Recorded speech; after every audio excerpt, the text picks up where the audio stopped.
Demak, o'nli kasrlar mavzusini boshlaymiz. O'nli kasr o'zi nima narsa?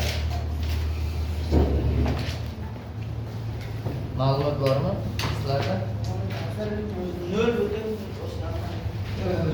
1 deb boshlansa, o'nli kasrga kirmaydi. Butun o'lgan. Xo'p, Mahrajda har doim 10 bo'ladi. mahrajda har doim 10 bo'ladi. Endi foydasi qanday ko'rinishda? Mahraji 10 ning darajalaridan iborat bo'lgan kasr o'nli kasr deyiladi. Endi birinchi o'rganishimiz kerak bo'lgan narsa o'nli kasrdan o'nli kasrni oddiy kasrga aylantirishni ko'rib chiqamiz.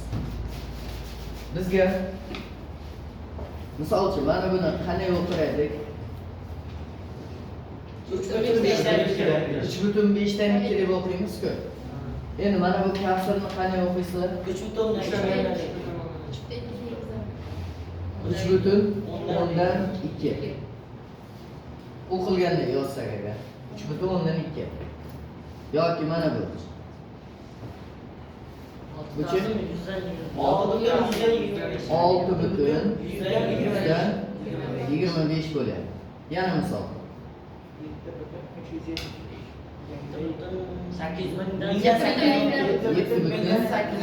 7.814 bo'lyapti.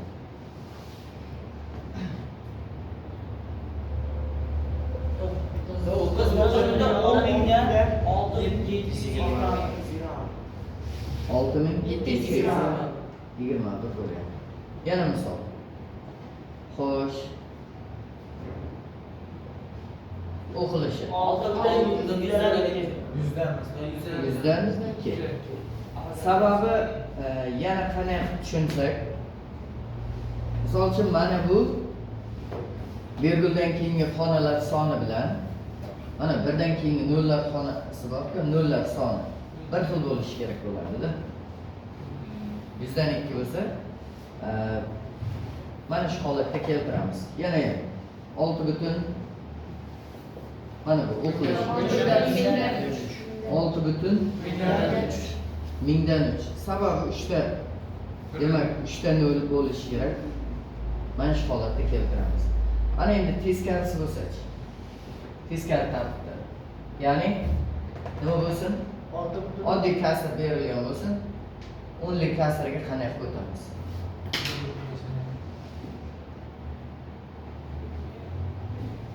Nima deb o'tkazamiz? 7.3 yoki 7.3 deysizlar.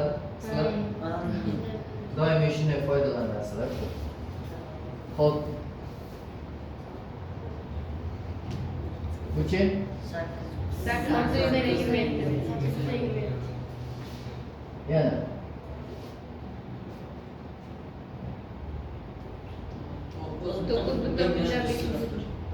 Beş yüzü 31. Yana misal.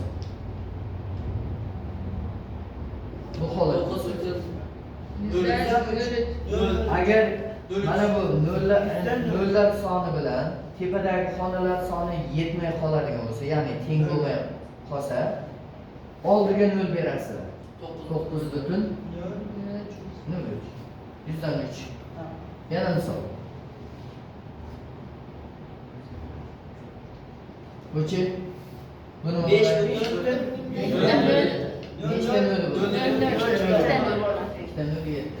5 butun mingda 7 bo'ladi-da. Xo'sh, endi ikkalasini o'tkazishni o'rgandik.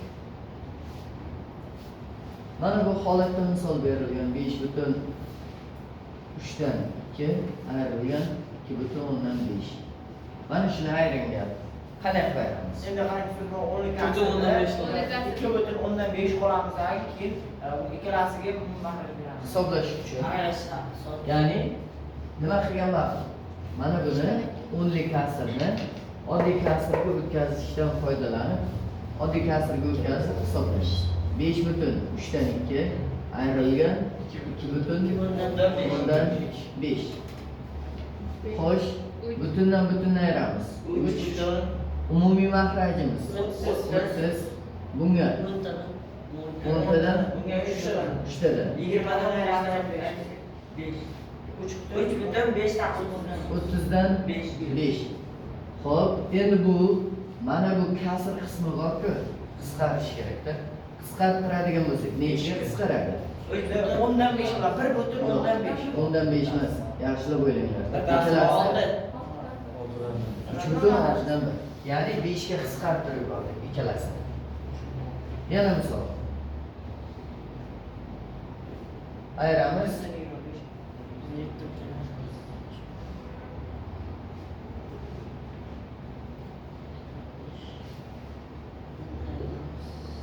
Xo'sh. Mayli. Mana bu bir deylik. Mana shu holatda bo'lsa. Nima qilamiz?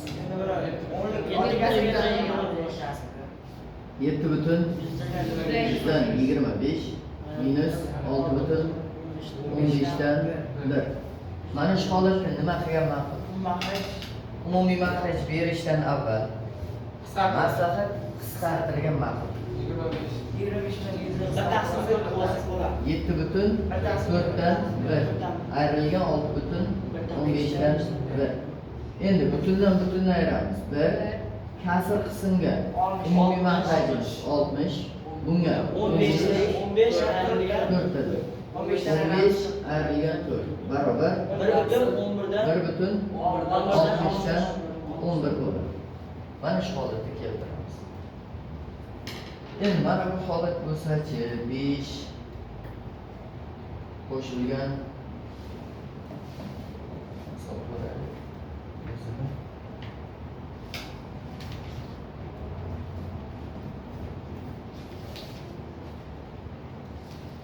6 butun 20dan 1 ayrilgan 2 butun 36. Ayirishimiz kerak. Maslahatlarni kerak. Xo'sh, 6 butun 20dan 1 ayrilgan 2 butun 100dan 36. Xo'sh,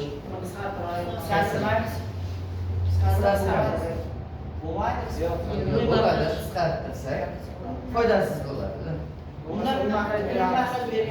Xo'sh, butunlayamiz. 4 endi qaranglar. Mana shu holatda bor-ku. Kasrdan kasrni ayiradigan bo'lsak, buni kasr qismi kattaroqda. Nima qilgan ma'qul? 6 dan 4 ni ayirdik, qo'shilgan deysizlarda kasr qismini olib kelamiz. Xo'p, umumiy makraj necha? 100 o'zi. Bunga nechtadan? 5 tadan. Bunga? Xo'p, 5 ayrilgan 36 barobar 4. Buni ayirsak. Qo'shib. Yo'q, siz buni borga motor kasrga aylantirsak. Yo'q, mana qarang. Mana buni ayirib qo'yamiz. Minusni oldinga ta'sirlashtirib qo'yamiz. 100 dan 31 bo'ladi. Keyin osonroq usul deb o'rgandik buni. Buni bitta kamaytirib 3 butun 100 dan 100 ayrilgan 100 dan 31 desak. Xo'sh. Yo'q, nimaga 2 butun? 3 butun 100dan 69 bo'ladi. Mana shu holatga keltiramiz. Kim qayerga tushunmadi? Hisoblash jarayonida. Siz tepasida 3.20 minus 15 taqsim 30 qilyapsiz-ku. Xo'p. Turib, oldagi butun bilan makrajni qisqartirsa ko'pmi? Yo'q. Mana bu ikkalasini nima? Yo'q, bu qara. Ko'paytirish bo'lganda edi, qisqartirsak bo'lardi. Ko'paytirish emas-ku. Qisqartirib bo'lmaydi. Siz masalan 5 butun yozingizga boshda 3 butun 5 dan 2. Shuni endi 10 kasrga aylantirish uchun qanday qilamiz? Hozir uni ham ko'rib chiqamiz. Buni birinchi yozib olinglar.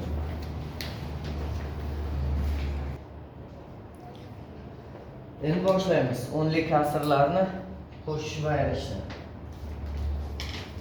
Xo'sh, birinchi bitta qoida yozaylik yoki qoidani o'rganib ketamiz. O'nli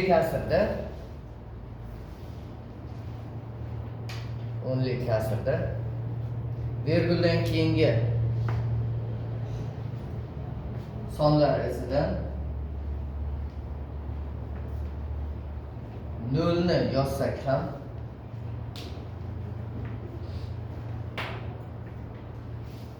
nolni yozsak ham, yozmasak ham qiymati o'zgarmaydi degan qoida bor. Ya'ni yozmasak ham qiymati o'zgarmaydi.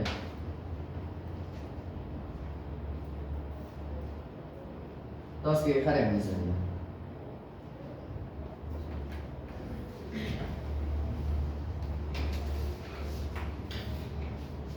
Mana shu holatda kelyapti.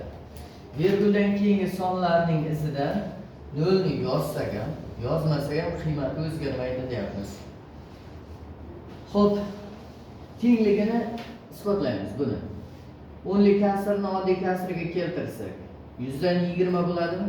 Ikkalasidagi 0 ni qisqartirdik. 2/10 Mana endi ham xuddi shunday. 2/1000 da 200 bo'lsa, ikkita 0 ni qisqartirib tashlasak, 2/10 bo'laveradi. Mana bunga teng bo'laveradi. Hammasi. Demak, 0 ni yozsak ham, yozmasak ham, o'chirib tashlasak ham nima qilmas ekan? Qiymatga ta'sir qilmaydi. Xo'p, bu nima kerak? Nimaga kerak? Hozir ko'rib chiqamiz. Birinchi o'rinda 2/3 ga 3/4 ni qo'shadi. 5/7. 5/7. Ya'ni qanday tartibda qo'shiladi? Butun kasrga kasr. Ya'ni virgul borku, qo'shayotgan vaqtimizda virgullar ustma-ust tushishi kerak. Har doim qo'shish vaqtida. Qo'shdik 7, qo'shdik 5, 5/7 bo'laveradi. Endi 6/2 qo'shilgan 5/23 bo'lsa. Endi qo'shilish tartibi qanday bo'ladi? 11/25 bo'ladimi? Yo'q. 11/3 bo'ladi. Ko'pchilikda shunday bo'ladi. Boshida aytadi. Ustoz, bu ikkalasini qo'shsak 11/25 deydi-da. Lekin unday bo'lmaydi. Qo'shish vaqtida iloji boricha mana shuni hozircha o'rganib chiqaylik. Xonalar sonini tenglashtirib olgan Nol ma'qul. qo'shamiz. 0 qo'shib olgan ma'qul.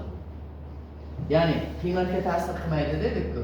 0 ni qo'shsak ham, qo'shmasak ham. Xo'p, endi 6/20 ga 5/23 qo'shsak 11/43 ga teng. Mana shu holatda topganmiz. Endi 7/83 %83 qo'shilgan 8/1 qo'shsak 15/93. Ya'ni nima qildik? Mana bunda 0 qo'shib olsak bo'ladi. Mana shu holatda hisoblaymiz. Keyingisi 2/3 qo'shilgan 3/213 qo'shsak 5/513. Mingdan bunga ikkita 0 qo'shib olsak 513.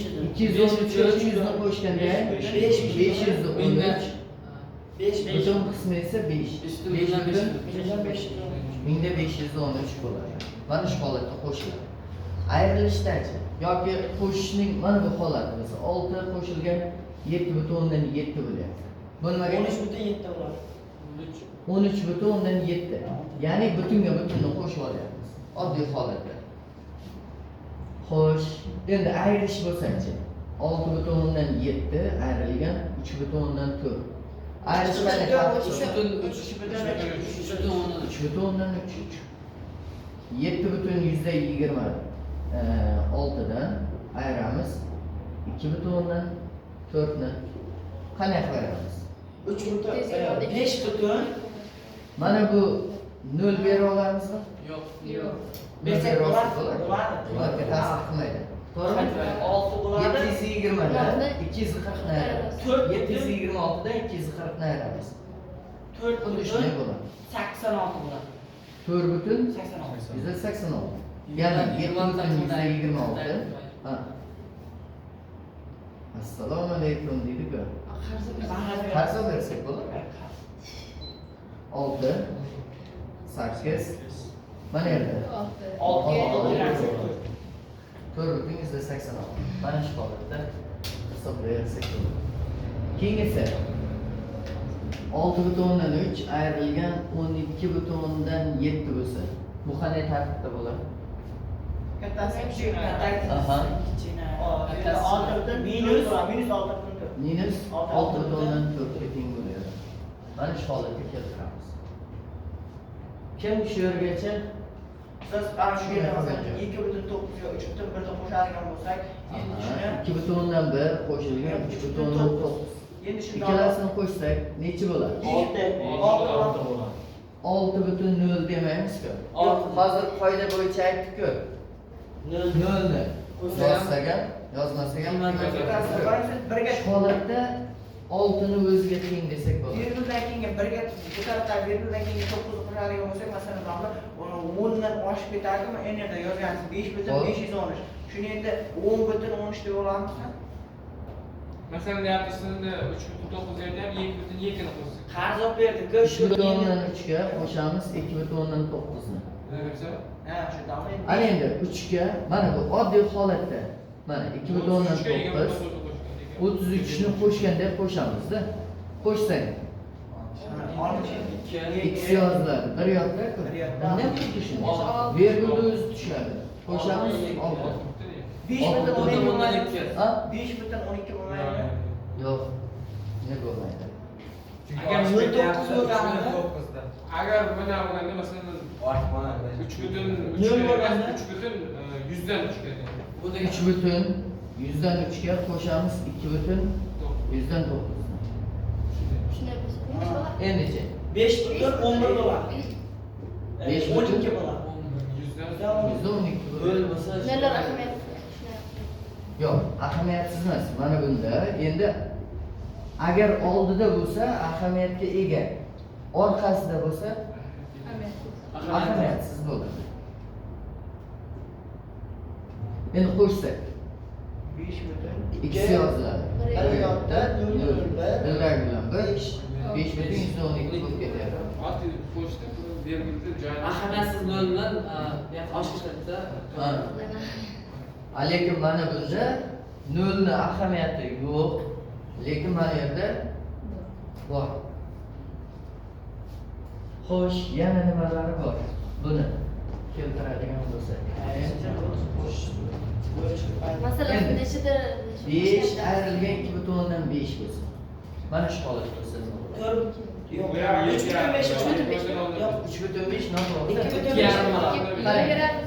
5 butun mana bu holatda ayrsalaring ham bo'ladi. 2,5.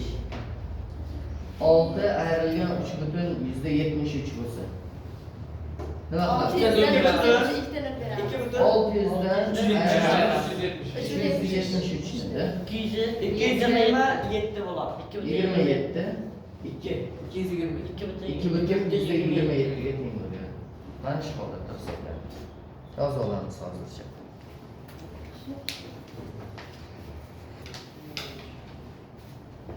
Aynan shu ko'rinishda bo'lgan kasrlarda o'nli kasrga aylantirish ko'rib chiqamiz.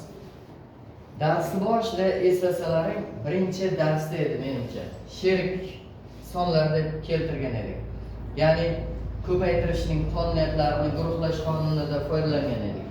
Misol uchun 2 ning sherigi necha edi? Ko'paytirganda 5 edi. Ko'paytirsak 10 ga teng. 4 ning sherigi 25 edi. Ko'paytirsak 100 ga teng. 8 ning sherigi 125. Ko'paytirsak 1000 bo'ladi. To'g'rimi? 20 ning sherigi 5, ko'paytirsak yana 100. 50 ning sherigi 2, ko'paytirsak yana 100. Mana shu holatda bo'ladi. Endi bu nima uchun kerak bizga? Mana bizda 1/2 berilgan. Mana shuni oddiy o'nli kasrga aylantirish kerak. 1,5. Qanday qilib keltiramiz? Bilgan odam uchun 1 ni 2 ga bo'lamizda 0,5. 12 ga bo'ladi. Bilmaydigan odam uchunchi qanday qilib keltiramiz uni? Buni 2 ni sherigi 5 ku. Surat mahrajini 5 ga ko'paytiryapmiz. 5 ga ko'paytirsak 5 taqsim 10. Bu esa 0,5 ga teng. Yana misol 5,4 dan 3 bo'lsa. Nima deymiz buni? 4 sherigi Xurshid necha? 25. 5 butun yuzda 75 bo'ladi. Bu 5 butun yuzda 75 ga teng bo'ladi. Mana shu holatga keltiramiz. Yana misol 6 butun 125 dan 77 bo'lsa. 8 ko'paytiramiz. 125 sherigi 8 ga ko'paytiryapmiz. 6 butun mingda 576. adashmayapmizmi? 8 kere 7. 56. 6'sini yozdik. 5'de Yo'q, 61 mi? 616. Buni keyin 10 lik kasrga aylantirsak 6 butun mingda 616 ga teng bo'ladi. Boy bergan savolingga javob oldingmi? 7 butun 5 dan 3 bo'lsa. Buni nima bilan? 20 Yo'q, 5 tika mana. Kechadan kelgan ma'qul. 7 butun 10 dan 6. 7 butun 10 dan 6. Mana shu holatga keltiramiz. Mahraj bilan she'r bo'ladi faqat. Mahrajdagi sonlarda Siz endi kuchlarni tutib bo'lmaydi-ya unday. yo'q. Buni nima qilamiz endi? 2 ko'paytiramiz. Nima qilamiz? 2 ko'paytiramiz. 8 26 bilan 26. 26. Bu esa 8 butun 28. 26. Mana shuni keltiramiz. Savollar bormi bu bo'yicha? Savollar yo'qmi? Ana endi hisoblashni ko'rib chiqamiz. Mana shunga doir hisoblashlar. Xo'sh, 2 butun 168 qo'shilgan 6 butundan 7 ayrilgan 3 butun 5 dan 2. Hisoblashimiz kerak. Masofatlarni kerak. Nima qilgan ma'qul? Naqdor kasb. Yo'q, shunday qilmagan ma'qul. Endi buni 10 kasrga Bu ikkalasini qo'shib olsak bo'ladimi? Qo'shsak. Necha 8 bo'ladi? butun Nimaga 8? Yo'q. 8'dan 9 0 berib olsak-da 9 butun 38. 3dan 9 butun 38. %38 minus 3 butun 3 5 sherik. Ondan 4. 2 bo'ladi. Ondan 4. 4. Xo'p. Keyinchi 6 butun 6 butun 9 butun %38 ayrilgan 3 butun ondan 4. ondan 4 bo'lsa. 0 berib olsak ham misol uchun 8 dan 0 ni ayiramiz. 8 ayirdik. 9 5 butun %98 ga teng bo'ladi. Mana shu holatda hisoblasak ham bo'ladi. Keyingisi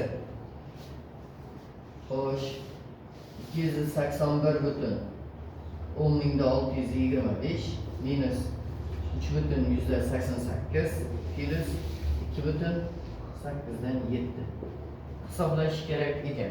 Ayting. Xo'sh 2 0 berib olamiz. Xo'sh 5 dan 0 ni ayirdik. 5 2 6 dan 8 ayirdik. 8 mana yerda 9 qolgan. Ayirsak. Mana yerda 0 qolgan. 280 dan 3 ni ayiramiz. 277 plus 8 sherigi 125. 2 butun mingdan necha bo'ladi? 875. Keyin 277 butun 10 mingda 1825 plus 2 butun mingdan 875. bitta 0 qo'shib olsak ham bo'ladi, ya. Hop, hisoblasak endi. 5 7 keyingisi 5 yo'q, mana buni qo'shdik. Buni qo'shdik. Bu ikkalasini qo'shdik. 5 Xo'sh, 0 yozildi, 1 yotdi. Endi 277 ga 280 bo'ladi. Mana shu holatga keltiramiz. 280 butun 10 mingda 575 bo'ladi. Mana shu holatga keltiramiz. Savollar shu yergacha. Bormi savol? Bo'lmasa yozmanglar. O'zlaring gapiradigan bo'lib qolasizlar. Endi 10lik kasrlarni ko'paytirish Eng oddiydan boshlaymiz. Xo'sh, 3,8 ni ko'paytiramiz 10 ga. Bu qanday bo'ladi? Oddiy holatda 38 ni 10 ga ko'paytirsak 380 bo'larmidi?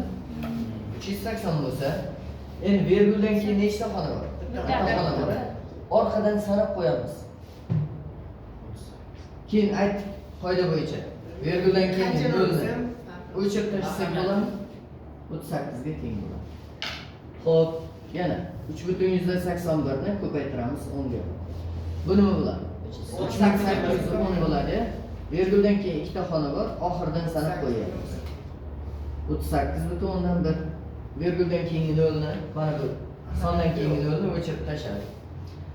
Xo'p, keyingisi 6,181 ko'paytirilgan 100 bo'lsa. Bu nima bo'ladi? 618,1. Mana shu holatga keldik, to'g'rimi? Oxiridan sanaymiz. Nechta? 3 ta. 3 ta qo'ydik. Nollarni o'chirib tashladik. Endi bundan nimani o'rganamiz? Qaranglarchi, bu bilan buni nima farqi bor? Virgulda. Bundachi? Bunda ham virgulda farqi bor, bunda ham virgulda. Agar 10 ga ko'paytiradigan bo'lsak, mana bu nollar soniga qaraymiz-da. Nollar soni nechta bo'lsa, virgul shuncha o'ng tomonga siljiydi. Nollari nechta? Bitta, bir xona siljiydi o'ngga. Virgul mana virgul. Mana. Bitta nolmi? Virgul bir xona siljiydi o'ng tomonga. Mana bunda ikkita nolmi? Ikki xona siljiydi.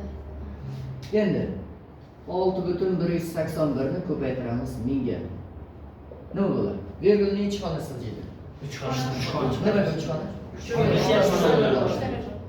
Demak, 6181 ga teng bo'ladi. Mana shu holatda keltirsak bo'ladi. 7,72 ni ko'paytiramiz 10 ga. Bu nima bo'ladi? 77,2 ga teng bo'ladi. Tushunarlimi bunisi? Ana endi keyingisi 6,2 ni ko'paytiramiz 3 ga. Qanday tartibda ko'paytiramiz? 18,6. Oddiy 62 ni 3 ga ko'paytirganda ko'paytiramiz. 62 ni ko'paytirsak 3 ga 186 bo'ladi. Virguldan keyin nechta xona? Bitta xona, oxiridan sanab qo'yamiz. 18,6 ga teng bo'ladi. 7,125 ni ko'paytiramiz 5 ga. 725 ni 5 ga ko'paytirganda ko'paytiramiz. Xo'sh, ko'paytirsak 5 ikisidirda 10 x yoziladi. Bir yoqda 36. Endi virguldan keyin oxiridan sanab qo'yamiz. 36,125 ga teng bo'ladi. Endi 7,2 ni ko'paytiramiz 5 ga. 72 ni 5 ga ko'paytirsak 360 mi? Virguldan keyin oxiridan sanab qo'yamiz. 0 ni o'chirib tashlasak bo'ladi. 36 ga teng bo'ladi. Bo'ldi shu. Mana shunga teng bo'ladi. 7,5 ko'paytirilgan 4 bo'lsa. 75 ni 4 ga ko'paytirsak 300 mi? Virguldan keyin bitta xona bor. Demak, o'chirib tashlasak bo'ladi. 30 ga teng bo'ladi. Bu xo'p, natural sonni ko'paytirish edi. Ana endi 10lik asrda 10lik asrga ko'paytirsak-chi. 2,3 ni 3,7 ga ko'paytiramiz. 23 ni 37 ga ko'paytirganda ko'paytiramiz. Bir yozda ikisidirda 14 16 9 6 1 5 8 851 mi? Ana endi virguldan keyin nechta xona? Bunisida bitta, bunisida bitta. Ikkalasini qo'shamiz. Virguldan keyin ikkita xona bo'ladi. 8,151. 6,7 ko'paytirilgan 7,121. Nima qilamiz? 721 ni 67 ga ko'paytiramiz. 7 4 yoziladi bir yoqda 50. 6 2 bir yoqda 43. Qo'shsak 7 4 3 8 4. uchta xona bor. Uchta xona. Virguldan keyin bitta xona, bunda ikkita. 48 Qo'shamiz 3ta bo'ladi. Keyin yana bitta narsaga e'tibor beraylik-da. Necha butunni necha butunga ko'paytirayotganmiz. Misol uchun 2 kara 3 6 bu 80 ga o'tib ketmaydi-da. Shunisiga ham e'tibor bersalaring, 8 atrofidagi son chiqadi. Misol 2 kara 3. Mana bunda 6 kara 7 42. Demak 40 lik atrofidagi son chiqadi. Mana bu 483 ga o'tib ketmaydi. Shunisiga ham e'tibor bersalaring bo'ladi demoqchiman-da. Endi mana 6,25 ni ko'paytiramiz 2,47 ga. 12 dan kattaroq son chiqadi, 20 ga yetmaydi lekin. Aniq. 15 dan ya 13. Qandaydir son chiqadi-da. Shunisiga ham e'tibor berib topsak bo'ladi. 625 ni 247 ga. Xo'sh, 14, 17'den 7'si bir yerda 42, 43. 0 yozildi, ikisi dilda 8. 0 yozildi. Yana ikisi dilda, 24, dilda 25, 25. 0 1 yoqda 5, 5 12, 12. 5, 7, 3, 4 yozildi. 14, bir yerda 5 besh. bo'ladi. Yerda 4 xona chiqdi. 15.430. Endi necha butun bo'ladi? 15 4375. Ko'rasizlar? Shunisiga ham e'tibor bersalaring, topsalaring bo'ladi. Ha, mana shu atrofdagi son chiqadi-da. Atrof degan tushuncha bor matematikada. Shu atrofdagi sonlar chiqadi. Xo'sh, endi yana nimani keltirsak, misol uchun 0,9 ko'paytirilgan 0,001 bo'lsa. Bu nima bo'ladi? Endi sizlarni qiynaydigan joyi shu-da. Ahamiyatini o'rganadi. Ha? Yo'q, Birinchidan 9 ga ko'paytira olamiz. 9 kara 1. 9. Virguldan keyin bitta, buni ustida 3 ta. Nechta bo'lishi kerak? 2 ta bo'ladi. 4 ta 4 bo'lishi. xona chiqdi. 4 ta bo'lishi kerak. Yetmayaptimi? 0 qo'shib olinglar. Oldiga 0 qo'shsalaring bo'ladi-da. Hali hech qanday anavi yo'q. Ahamiyatga ega emas. Hozirgi holatda 0 mana bu. 4 ta 0 keyin 9 yozyapmiz-ku. Bu 9 ga teng. Ana endi virguldan keyin nechta xona? 4 ta xona bo'lishi kerak. Oxirdan sanab qo'yamiz. 0,10,9 bo'ladi. Mana shu holatda keltiramiz. 0,125 ni ko'paytiramiz 0,4 ga. 0 bo'ladi. 100 bo'ladi. Endi 25 ni 4 ga ko'paytirsak 100 bo'ldi. Virguldan keyin bunda bunda 3 ta bo'lishi kerak. Yetmay qolganiga 0 qo'shib qo'ydim. Bu nechiga teng? 0,1 ga teng bo'ladi. Tushundikmi? Kimda savol bor? Bu bo'yicha 10lik kasrni 10lik kasrga ko'paytirish bo'yicha. Savol yo'qmi? Savol bo'lsa so'ranglar. Bo'lmasa yozib olinglar, bo'lishni ko'ramiz. Xo'p, 10lik kasrni bo'lish qanday ko'rinishda bo'ladi? 38,1 ni bo'lamiz 10 ga. 3,80. Boya virgul ko'paytirganimizda nima qildi? O'ng tomonga siljidi, bo'ladiganimizda chap tomonga siljidi. 3,81 bo'ldi. 672,7 ni bo'lamiz nechiga? 100 ga. 6,7. Bu nima bo'ladi? Virgul nima qiladi? Ikki xona qayerga siljidi? Chap tomonga siljidi. 6,727 ga teng bo'ldi. Bu tushunarlimi? Oddiy holatda. Nimaga bunday bo'ldi? Opa. Virgul ikkita noli bor-ku. Ikkita virgul chap tomonga siljidi. Mana. Shuni o'tkazib qo'ysak bo'ladi. Yana 72'ni bölsek 10'ga. Yashirdim ekan. 7.12 bo'ladi. Virgül yozilmasa ham olim nima bo'ladi? Yonboshda yuradi. Yo'l berdi. Ha? Yonboshda yo'l berdi. Virgül turadi-da. Misol uchun bu musbat sonmi, manfiy sonmi? Nimaga? Qayerga qarab bilyapsiz? Hech qanday ishora yo'q, ha? Yozilmasa ham lekin fe'lisi bor. Xo'p, mana buni darajasini 72 ni darajasi. Nimaga? Yozilmasa ham birinchi daraja bor. Ko'rdingmi? Yozilmasa ham mana shu atrofda nimalardir yuribdi-da. Ko'rmaydi. Xo'sh, ana endi 6.4 ni bo'lamiz 2 ga. Xuddiki 64 ni 2 ga bo'lganda bo'lamiz. 32 chiqadimi? Virgüldan keyin. Bitta xona bor, oxirdan sanab qo'ydik. Yana 7.24 26 ni bo'laylik 3 ga. 2.36 Yo'q. 3.63. 2.63. 2.63 mu? Adashmayapsizlar. 2.63. 242 bo'ladimi? 242 bo'lsa. Xo'sh, virgüldan keyin. Xo'p, virgüldan keyin. Oxiridan sanab qo'yamiz. 2.42 bo'ladi. Endi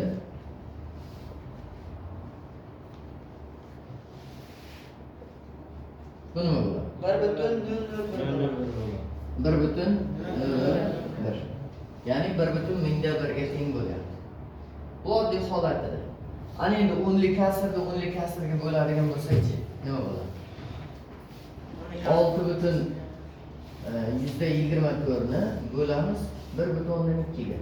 Bunda endi 624 ni 12 ga bo'lamiz, 3 xona chiqqan javobda 3 xona ishlashtiramiz chatda. Ana endi xato va kamchiligini to'ldiramiz.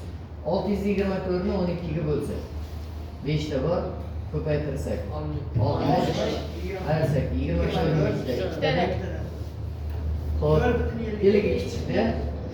3 ta bo'lganicha bitta. Adashyapsizlar. 0.050. Yo'q. Endi men eshitdim. Bunda nechta? Bunda ko'paytirishda qo'shildimi? Ikkita edi, ayiramiz. Bitta qoladi. 5.2 ga teng. Mana shu holatda. Mana ko'paytirishda qo'shsak, bo'lishda ayiramiz. Nimaga? Sababi mana buni 6.24 deyapmiz. Bo'lingan 1.2. Xo'p, bu 624 taqsim 100 bo'lingan desak 12 taqsim 10. Bu 624 taqsim 100 ko'paytirilgan 10 taqsim 12.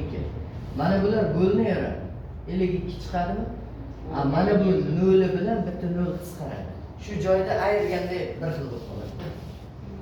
Mana ikkita edi, ikkitadan bittani ayirib tashlagandek bo'lamiz-da shu joyda. Keyin bu nima bo'ladi? 52 taqsim 10 bo'ladi, bu 5.2 ga teng bo'ladi. Holat shu. Ichiga kiradigan bo'lsak. Ana endi 7 butun xo'p, necha desak? 62 ni bo'laylik 3 ga. Nima bo'ladi? Evet. 3 ga emas, 0.3 ga bo'laylik. Endi nima bo'ladi? 762 ni 3 ga bo'lamiz. 762 ni bo'lamiz nechiga? 3 ga. 7 ning ichida ikkitadan 6, 16 ning ichida 5 tadan 15, 12 254. Yo'q-da. Virgüldan keyin nechta?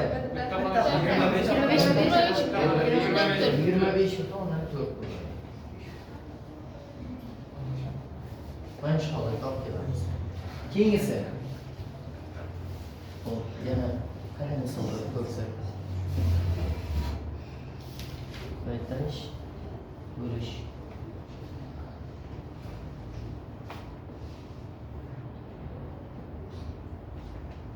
Uch butun 672 ni bo'laylik. 672 ni bo'laylik. Nechiga? 2,1. Xo'sh, aytinglar. Nima qilamiz endi? 204 ga bo'lamiz. Bitta bor 204 ayirsak 3 6 6 ikkitani bersak 8 tani beramiz. ko'paytirsak 1632 chiqadi. 18 chiqadi. 1,8. Xo'p, virguldan keyin ayiradigan bo'lsak bitta 1,8 ga teng bo'ladi. Tushunarli bo'ldimi? Savollar bo'lsa so'ranglar. Bo'lmasa butuni yo'q, masalan 10 ga asarmasdan 3 ga olib qo'yamiz. Shunda endi shuncha millionda ayiramiz masalan butundan yo'q. shunday ayiramiz. Mana bundan ayirmaymiz. Chunki bunda yo'q-ku. 0 da 3 dan 0 ni ayirsak yana 3 bo'lib ketaveradi. Endi teskarisi bo'lsa-chi? Abdulaziz mana shuga kerak bo'ladi-da. Joyini almashtirsak-chi? Misol uchun mana bu holat bo'lsa, ya'ni butun sonni 10lik asarga bo'lsak-chi? Bu savolda hech kim bermaydi. Yoki 5 ni bo'lsak 2 ga. Nima qilamiz? To'g'ri. 2,5 bo'ladi. Xo'p, shuni qanday qilib keltiramiz? Yozilmasa ham yonboshida nima bor dedik? Virgul, keyin 0 qo'ysak bo'ladi. 50 ni 2 ga bo'lsak 25. Virguldan keyin bitta xona bor. 2,5. Xo'p, 2 ni bo'lmoqchimiz nechiga? 5 ga. 2 ni 5 ga bo'ladi.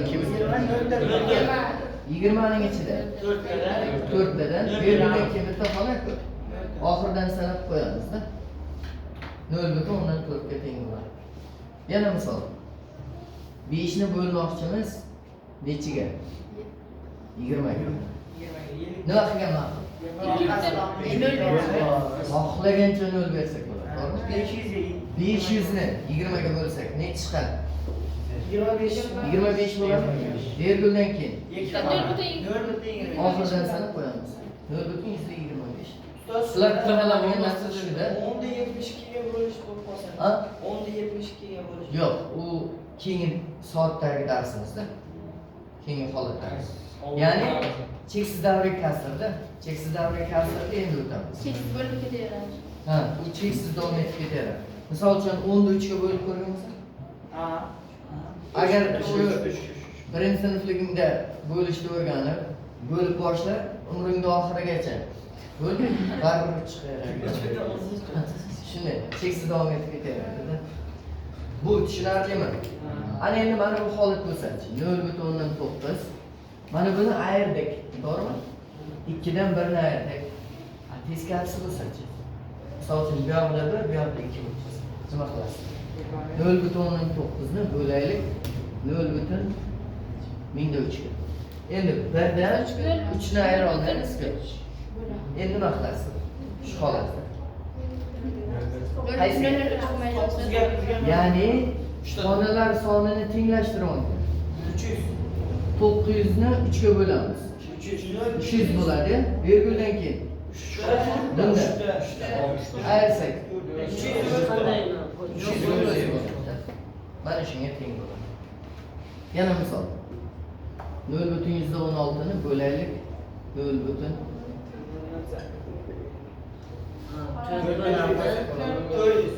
Nechta 0 qo'yamiz? Yo'q, 4 ta emas. Sababi 4 ta xona, bunda ham 4 ta xona bo'ladi. 1600 ni 4 ga bo'lsak 400 bo'ladimi, 4000 bo'ladimi? 400 bo'ladi. Xo'sh, endi-chi virguldan keyin 4 ta xona, 400 bo'ladi. Tushundikmi? Ana endi 6 ni bo'lsak 0,25 ga. Nima qilamiz dedik? 2 ta 0 qo'yib olsak bo'ladi. 600 ni 25 ga bo'lsak nechi bo'ladi? 24 bo'ladimi? 600 ni 25 ga bo'lsak 24. Virgülden keyin ikkita xona, bunisida ham ikkita xona. Ayiradigan bo'lsak, bo'lmaydi. 24 ni o'ziga teng bo'ladi. Yozib olamiz. Ustoz 4 ming bo'ladi. Ha? 4 butun 16 ming.